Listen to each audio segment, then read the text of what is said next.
Hello boys and girls. Well, I've got my new Speedmaster. Very pleased with it, I love it, I just love it. I've had it exactly 7 days now. I've done about 270 miles, still running it in, and it's, frustrating and whatnot, but it's got to be done, not a problem.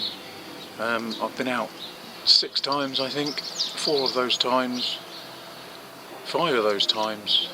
I've got soaked because it's rained. In this part of the world, that's what we call summer. Some parts of the world they call it the dry season. Well, whatever. Here, you just got to accept the fact you get wet often. Now, because I've just got this new Speedmaster and I sold my Sportster, which was such a sad thing to have to do, I really wanted to do a comparison video, which I'll do later. I won't do it, for a few weeks really, but it's coming. Unfortunately, I'm knocking on a bit now, past middle age. I'm up to, I'll be 60 soon, and that means, I'm overweight, I'm losing my hair, things ache, everything aches really, for different times everything aches. And when you have these aches and pains, riding a bike can be torture at times, and very frustrating, particularly if you just spent 12 grand on or 12.5 grand on a new bike, and it hurts. So changes are required. There's several things I'm going to be doing, some of them very expensive, but they need to be done. I've got to be comfortable. So the first thing I'm going to have to do is get a backrest. That's just essential. I can't manage without one, even temporarily. And now that I've got a Triumph Speedmaster, I find out without any shadow of a doubt that it's not a Harley.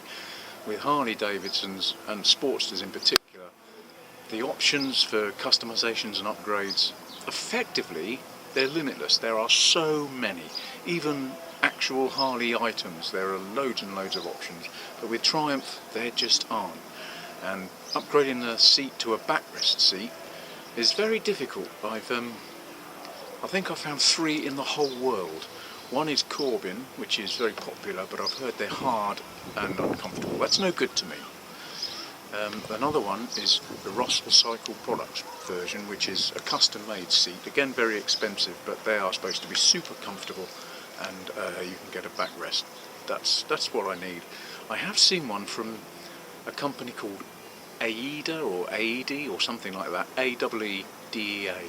They're based in India. I have had a look because I think they'd be much cheaper, but to be honest, the quality looked a bit dubious to me, so I blanked it.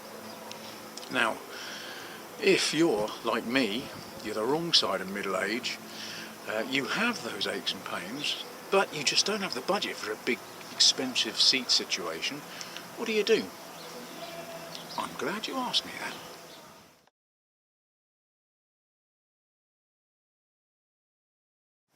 Okay, so we are outside Chateau de Chris of the OT, and I have brought the fine steed downstairs. It's very dirty because every time I go out I get rained on, and I'll clean it later, but not today. This is my backrest. I am very pleased with it. I like it a lot. Backrest came from my Sportster, which had a Mustang seat obviously, but I kept the backrest, but sold the seat and everything else. And I knew I was going to need one, even if it was only temporary. I knew I was going to need a backrest because the pain in my back is so bad without. Now, this Mustang backrest, the hardest thing about putting a backrest on, I found, was trying to support it. What do you nail it to on a Speedmaster? Well, the answer is this. This is the grab rail, obviously the passenger grab rail, and it used to stick this way around. Up about there, and I just literally took it off, 4 bolts, 1, 2, 3, 4, took it off and put it on the other way around, and it fitted perfectly, and also it doesn't foul on the seat. Absolutely wonderful solution, and of course it costs nothing. Absolutely gorgeous, I love it, and now it is great. Now you might think, oh my word, that looks a bit ugly. If we look at the welding, now this has been on sort of 24 hours, and obviously it gets wet because it's British summertime, but already the welding is rusting, and it does. Weld is dreadfully corrodes itself. We can see underneath the bottom of the tongue that was cut off. Can we get the camera in there? Yeah, you can see that, can't you? It comes down much longer, but it did foul on the seat there, so nibbled that off. And Bill the welder welded it all round for me, did a fine job, and I'm very, very pleased with it. Now you think, oh my word, that's butt ugly, that is. Well, yes it is, obviously, but if I was keeping it, and if you were doing it, say, it would be easy to get this powder blasted and then re-chromed. That would actually take a long time, and it's expensive chroming. So if I was going to keep it, I would have this powder coated, all of it black. I think it looks better black on this particular bike anyway. But, you know, it's up to you. For me, I'm leaving it because it's temporary.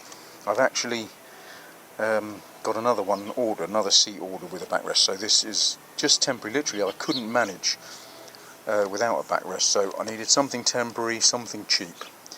And obviously, the grab rail comes with the bike. That was effectively free. This backrest itself I had in stock, so that's free. The welding, that cost me all of £7.50 because Bill the welder said he wasn't going to charge anything because it was such a quick job. So I bought him some beer, and that was all it cost. Marvellous. I'm actually going to get this changed for a Russell Cycle Products seat, which is custom made. Costs a fortune. It's going to be £1,500, maybe $2,000 US, maybe nearly 3,000 Aussie dollars. But I need to be properly comfortable. So for me, that's an investment I've got to make. Perhaps later, if I can persuade Russell Cycle Products to sponsor me, I'll do a review video, because such an expensive seat, it's got to be absolutely brilliant to justify it. But otherwise, this is mine, and it costs, as I say, nothing. You could use Triumph, don't do a rider backrest, but they do a passenger backrest. So you could use the passenger backrest, cut the sort of upside down Y shape, so you'd have to cut the two bottom legs off and weld it. The biggest problem you've got is lining it up, because once it's welded, obviously it ain't going to move nowhere, and you've got to get the angle right, and you've got to get the height right to transform the whole riding experience, as I knew it would. But it's cheap as chips, so I just wanted to tell you that's how I did it. You can no doubt do it better, and certainly powder coating would make it look better. But this is it, just a quick video. It's wonderful. Cheerio.